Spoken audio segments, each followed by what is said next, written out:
wabarakatuh. Perkenalkan, nama saya Dia Purwaningsih, NIM 140141931 dari rombel G angkatan 2019. Di sini saya akan membuat video untuk memenuhi UTS bimbingan dan konseling yang akan membahas tentang asas-asas dan prinsip-prinsip bimbingan konseling. Adapun topik yang akan dibahas, yang pertama, pengertian asas dan prinsip. Yang kedua, asas-asas bimbingan konseling. Yang ketiga, prinsip-prinsip bimbingan konseling. Dan yang keempat, implementasi asas dan prinsip bimbingan konseling. Mari simak video berikut ini.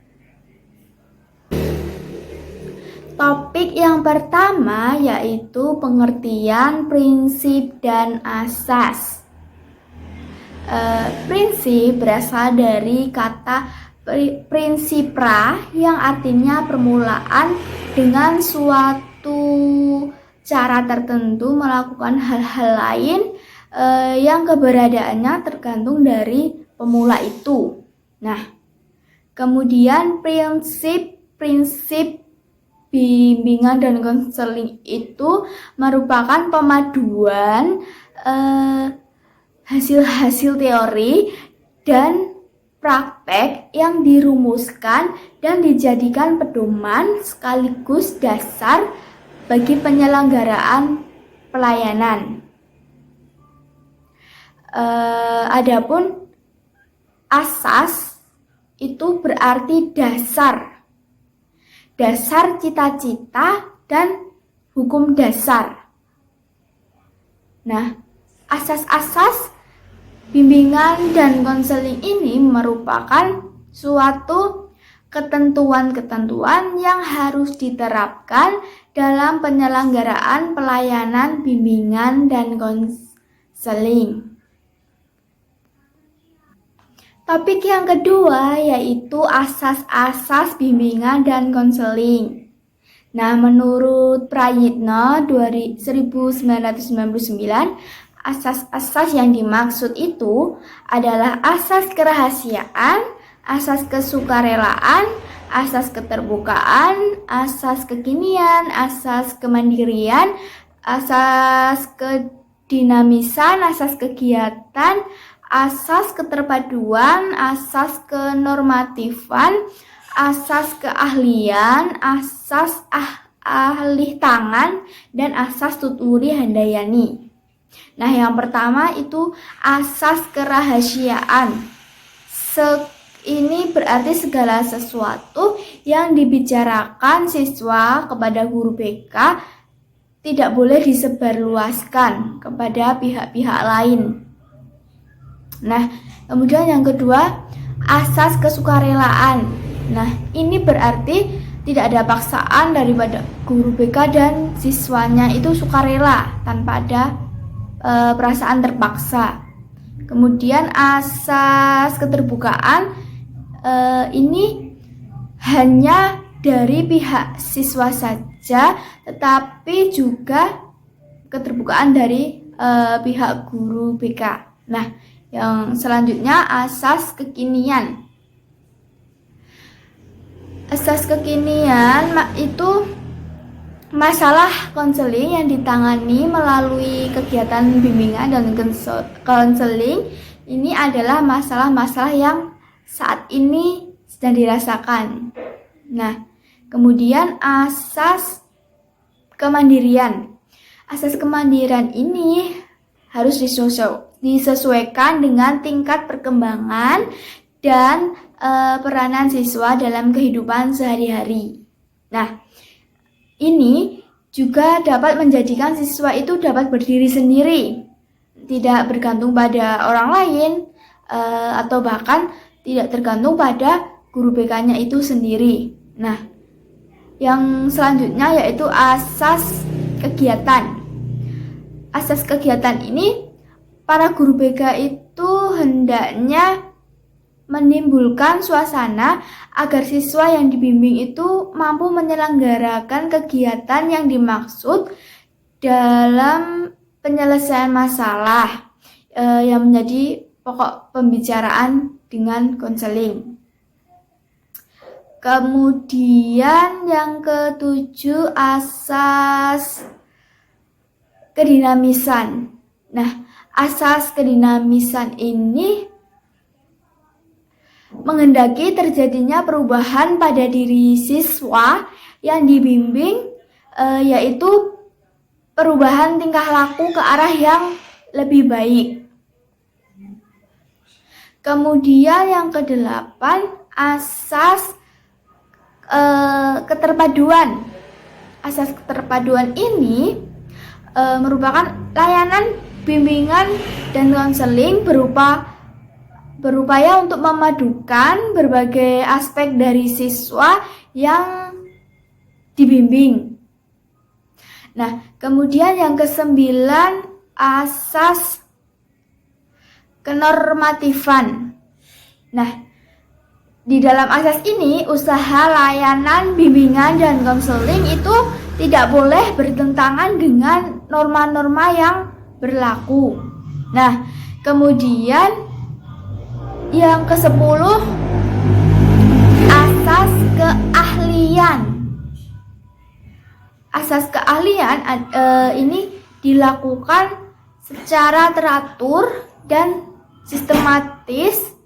Nah, dengan mempergunakan prosedur teknik serta alat yang memadai. Selanjutnya yang ke-11, asas alih tangan. Asas alih tangan ini mengisyaratkan bahwa seorang guru BK itu sudah mengerahkan segenap kemampuan yang dimiliki untuk membantu siswa, tetapi siswa belum dapat terbantu sebagaimana yang diharapkan.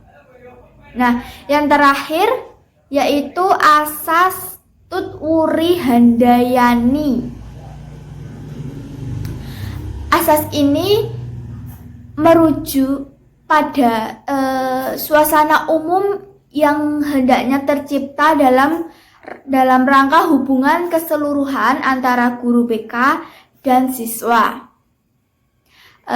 Layanan bimbingan dan konseling ini tidak hanya dirasakan pada waktu siswa mengalami masalah, namun di luar hubungan tersebut juga bisa.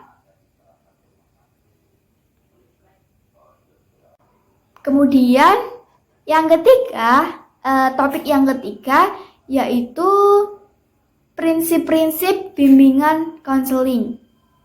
Nah, prinsip dalam bimbingan konseling ini meliputi prinsip umum dan prinsip khusus. Nah, adapun prinsip umum bimbingan dan konseling itu diantaranya ada yang pertama, bimbingan berpusat pada siswa. Nah, kemudian yang kedua, bimbingan dimulai dengan mengidentifikasi kebutuhan siswa. Nah, yang kedua, bimbingan harus fleksibel.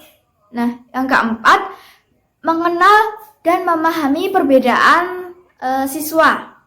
Yang kelima, masalah yang tidak dapat diatasi di sekolah diserahkan kepada ahlinya. Nah, yang keenam, pelaksanaan program bimbingan harus dipimpin oleh seorang petugas ahli. Nah, yang ketujuh, bimbingan konseling ini berhubungan dengan sikap dan tingkah laku siswa. Yang kedelapan, bimbingan harus senantiasa dilakukan secara teratur. Nah, tadi kan sudah prinsip umum. Nah, sekarang prinsip khusus bimbingan dan konseling. Nah, prinsip khusus bimbingan dan konseling ini berkenaan dengan sasaran layanan, kemudian permasalahan individu, program pelayanan, serta tujuan dan pelaksanaan pelayanan. Kemudian topik yang terakhir yaitu yang keempat itu implementasi prinsip dan asas bimbingan konseling. Nah, sebagai guru mata pelajaran sebagai salah satu personil pelaksanaan bimbingan dan konseling, ini memiliki peran dan tugas yang tidak dapat diwakilkan kepada pihak lain. Nah, oleh karena itu sangat penting bagi guru mata pelajaran ini untuk memahami asas-asas dan prinsip dalam bimbingan konseling agar dapat melaksanakan tugas dan perannya dengan baik. Nah, menurut Suto dalam Wulandari 2015 menjelaskan tugas guru mata pelajaran dalam bimbingan itu yang pertama, bekerja sama dengan administrator sekolah dan guru BK dalam mengembangkan bimbingan. Nah, kemudian yang kedua, mengadakan studi yang mendalam tentang bimbingan dan juga tentang siswa. Nah, yang ketiga yaitu mengembangkan suasana psikologis dalam memberikan kesempatan perkembangan siswa yang sebaik-baiknya. Nah, sekian video dari saya. Kurang lebihnya mohon maaf. Assalamualaikum warahmatullahi wabarakatuh.